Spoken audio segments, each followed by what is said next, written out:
Okay, here on MetalTalk. I'm here at the garage in London. I'm with those crazy cranium-crashing Canadians, Anvil. Lips, Rob Rayner, how are you? Great. Well, great to see you, Mark. Good to see you. And you're here supporting your 15th studio album, Hope in Hell. And are you enjoying this tour at the moment? You just started this new European tour? Yeah, it's killer, man. Fucking great, man. 3 shows, they've been all great, very much. And you started off at the Stillhouse Festival, like a new festival in Wales. Yeah. And how was that for you? It was really good, man. We got a 70-minute set. The only drawback, if we call it, is it raining. It rained all day. Well, at least it wasn't snow like back home. And of course, you met up the same day. Saxon were headlining, and obviously you toured with Saxon 2 years ago. Absolutely, a few times. It's good to see those guys again. Yeah, Biff is really cool, man. Hanging out with him for quite a bit. Excellent. And obviously tomorrow you're off to Germany, and in 2 days' time you're playing the Wacken Festival, which is like the biggest and loudest metal festival in the world in many ways. That kind of metal, yeah. And obviously Wacken's been kind to you, like they supported you during like the wilderness years, you could say. So what does Wacken mean to Anvil? Where do I start with that? It's just an honor to be asked to play there more than anything. And the organizers become fans of the band, so maybe that helps. Yeah, that's been a bit of a help, and I think, I mean, the guy that books the place and runs it is Saxon's manager. Of course, yeah, Thomas. Yeah, so he offers it up to us, and we can't play these places every year. You know, so it's been a few years. Yeah, it's been 3 years. Yeah, so it's time. Looking forward to it. And this new album, Hope in Hell, there's one track on it, For Review. It's got like a Deep Purple Smoke on the Water riff, sort of backwards. And how did that sort of come about to be in the song? Was it from a jam, or? Okay, I didn't get what you... Track 3 on Hope in Hell. Okay. Yeah, it's... For Review. It's got like a... It sounds like a derivative, because this is where the genesis of that came from. I used to teach guitar, okay, and I would teach the kids how to play with that song first. And what I would do is I'd use a mathematical way of writing it out so that they could understand it and memorize it like a phone number, right? 0350365 and that's actually the frets that you put your fingers on. It's like sort of like the tab of it.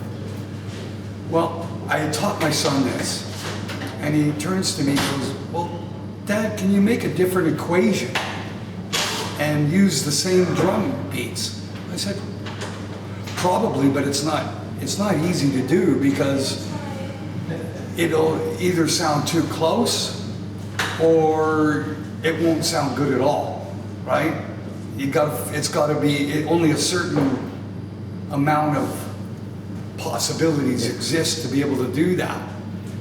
So what I did is I said, okay, I'm going to experiment. Let me see what happens. So I changed the equation and found. And I made 2 equations rather than 1, okay? Rather than having that one stanza that I just said, that one phone number, I made 2 of them and put them beside each other. So it's actually, the front part of the riff is different from the neck. You play through one part of it and then it changes the next time. But each time it goes, it's different. So the first segment has a similarity, of course, to the original, but even the equation of it and the way the notes fall is not the same. So it really isn't the same, and when you listen to it, it isn't really the same, but the plan was, put it on the feel. Yeah, the feel's there, and in Deep Purple can't complain. So it's all familiar, so yeah. And Deep Purple did a similar trick themselves with songs like Child in Time was from a It's a Beautiful Day song, and Black Knight was from an old Ricky Nelson song, Exactly. Yeah, well, and that's the other thing. First of all, I didn't feel any kind of remorse in doing it, because the man and the band that created the piece of music to begin with, his motto was steal, borrow from the best. And I did exactly what he told me to do, but I did it one of their songs. Great, it's one of the best songs in the album actually, it's a great song. And obviously you are Deep Purple fans, and Rob, being a drummer, 100%. Ian Pace, is he one of your favourite drummers in the world? That's right. He's in the top 5. Yep. Yeah, he influenced me hugely.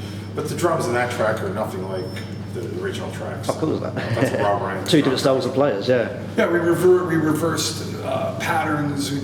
We went out of our way to make it. It is not the same. It's not. No, of course not. It's been anvilized.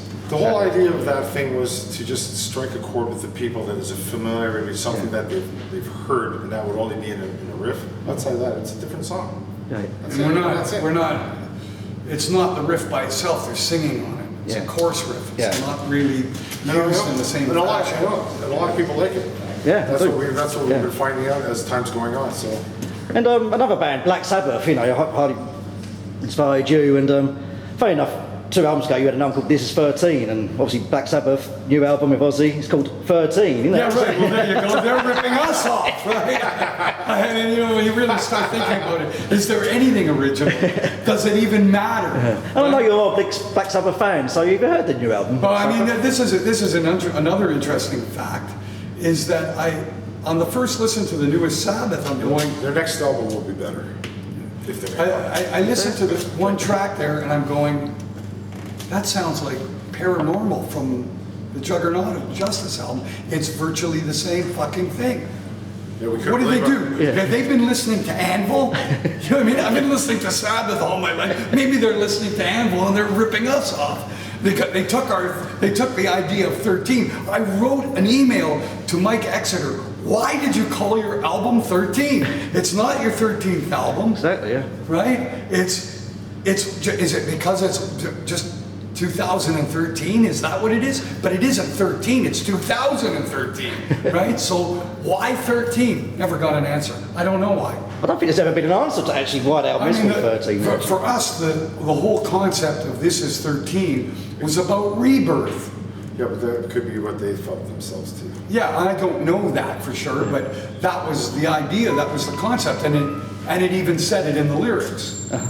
So I mean, I don't know why did Black Sabbath call their album 13. But do you actually like the album or not? You don't seem that What's that? don't seem too keen on the Black Sabbath album, because I know you are Sabbath fans. The next one will be better. Yeah. That's what I think. I still enjoy it. I mean, how can you hate something you've always loved? Yeah, exactly, yeah. And no matter how bad it is, you're still going to find something good in it.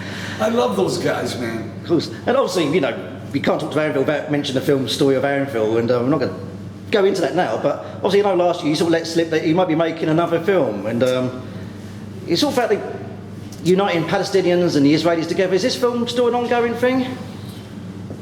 Well, we can't talk about it. Yeah, we're not at liberty to talk about it because we don't know where it's going or how it's going to end up, or whether it's ever going to come to fruition. So there's no sense hyping everybody. We're making a new movie that may never get made. Yeah, but the whole point is, as you saw, the cameras are here today, so you can figure it out. Okay. Okay, well, looking forward to that. And obviously, there's so many stories of Anvil, and it's not just about that. It's just about the unification of metal fans around the world. Heavy metal is a unique music, and long may it continue. Lips Rob's been fantastic talking to you. Oh, well, before I go, let's talk about the new boy, because he's downstairs at the moment, Sarah Taliano. Right. How's he doing in the band? Oh, that's been absolutely amazing. He was a great fit right from the beginning. He's an old friend. Really old friend, same age group as us. It's not a younger guy who's very experienced. Very experienced, very professional, and he was a good fit right from the beginning. Yeah. And it's going good. And obviously, Glenn Five, he's sort of left under a dark cloud. Is that friendship been, rekindled a little bit? You know what? There's no animosity from our side. Okay. There's no need to talk about it because I refuse to talk about publicly. He left. It was an embarrassing situation that he created for himself, and we just moved on. Yeah, I mean, you can't. When somebody decides they've had enough, what are you going to try and figure out why? Does it matter? What can you do? Is there hurt? Yeah, obviously there's going to be hurt. Somebody that you've cared about and loved as a brother has walked away. You're going, why? And I could ask myself why from now till the cows come home, and I'm never going to get an answer. And even the answers that we got, you're still scratching your head. I don't understand. You're not going to be able to comprehend it because you got to get inside their shoes. You got to get inside their head to even get an inkling of an idea of what they were thinking or why. So since am not capable of being able to do that, and even more importantly, I don't want to. Why do I want to find out why somebody's gone bitter? Does it really matter? You know, so Obviously, what's happened has happened. I wish him, all I can tell you, and I will tell the world, I wish him from the bottom of my heart all the best and success and everything that you can get positive out of life. I have nothing bad to say. That's good to hear. He doesn't say that about him. He probably doesn't say that about me, but... Well, that's neither here nor there. You know, you've had some good times together, and that's all you can That's right, it's look all on. good, You know. man. It's all good. Yeah. Flips, Rob, it's been fantastic talking to you as always. The album, Hope in Hell, is out now, and I'm looking forward to the show tonight. All the best. Thank you very much. Cheers. Thanks a lot.